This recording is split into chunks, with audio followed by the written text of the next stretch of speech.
I'm assuming you listened to our interviews with the NPOs a little after 7. What can you explain to us? Indeed. Actually, this matter was brought to me early last week. And immediately I had a discussion with the MEC, and I made contact with the accounting office of the department not to proceed with their plans until this matter has been resolved with the relevant stakeholders. So the sector itself, I know the MEC and the accounting office are trying to convene an agent session with the NGOs in our province so that we can clarify this misunderstanding. I feel there's a serious misunderstanding. And Premier, sorry to interrupt you. I'm going to ask you to move around a little. We're losing you. I really want to hear what you have to say. The line is cutting there a little bit. If you can just move a bit, let's try that again. You say this is a misunderstanding. I really suspect there's serious misunderstanding between the department and the NGOs. And I've asked the department to cease.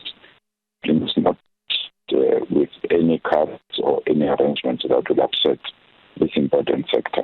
I'm meeting with the MEC tomorrow morning together with the CFO of the department so they can explain to me the decision they've taken. But I want to assure the sector we're not going to be reckless, we're not going to take decisions that will harm the vulnerable. And I want to put my head on the block that this cuts will not proceed. And that department officials must know that I've taken that decision. But I want to meet with the sector first so that they are quite clear. All right, so I just want to be clear on what they misunderstood, because the letter that tells them that their funding has been slashed quite significantly is very clear that their work is no longer aligned to new priorities of the department. So what did they misunderstand?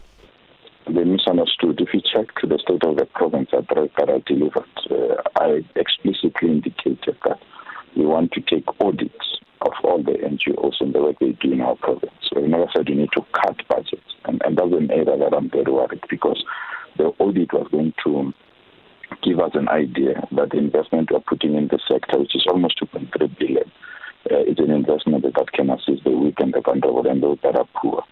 So for them to move from conducting an audit to budget cuts, it's a serious misunderstanding that must be rectified. All right, I just want to be clear, Premier, who misunderstood? It wasn't the NPOs, because the letter they received was quite clear. Are you saying that it's your own officials within social development who misunderstood where things might be going?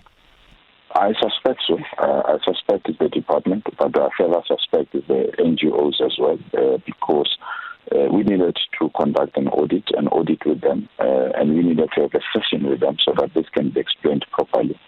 Why it was rushed, why already there is a communique, why it's already affecting the service level agreements that the NGOs must sign.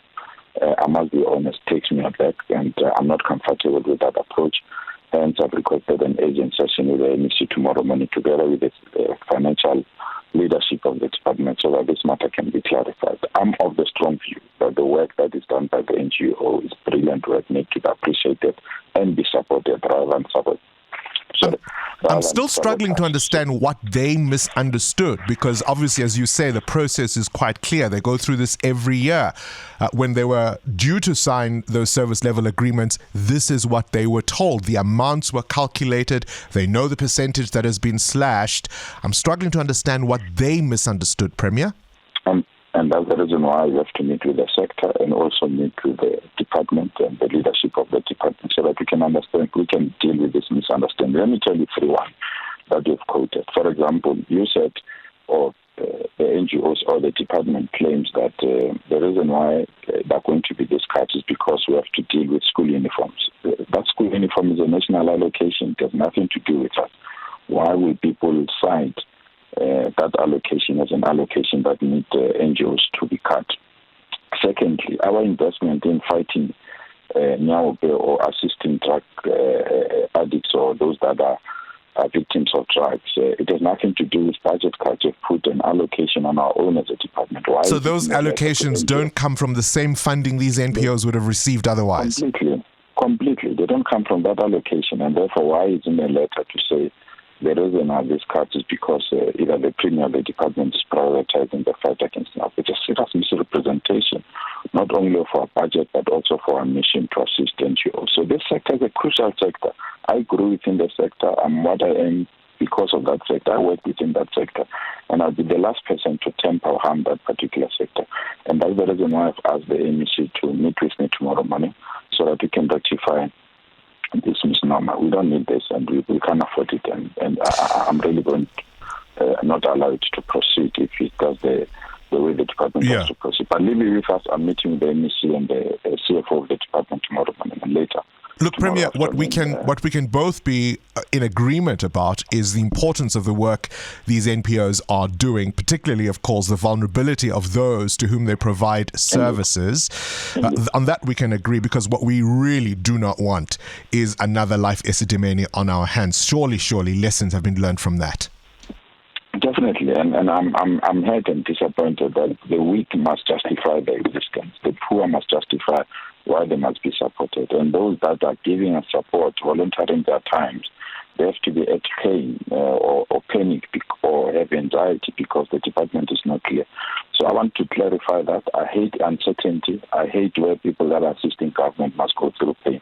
So tomorrow morning with the department, we'll go through this matter and resolve it, and we'll make a public announcement on this matter. Yes, I was going to say, will I then have your commitment that you'll come back onto the program and we'll put some of these NPOs and we'll make sure that there's clarity on the way forward?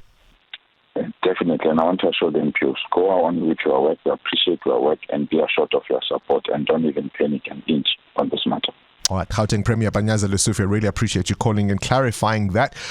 He says in a couple of days he will have met with key stakeholders and will report back and will look at the way forward. We're certainly not going to let this one go because we don't want blood on our hands. Current events, developing stories, tough questions, your voice making a difference. This is Breakfast with Bongani Bingwa.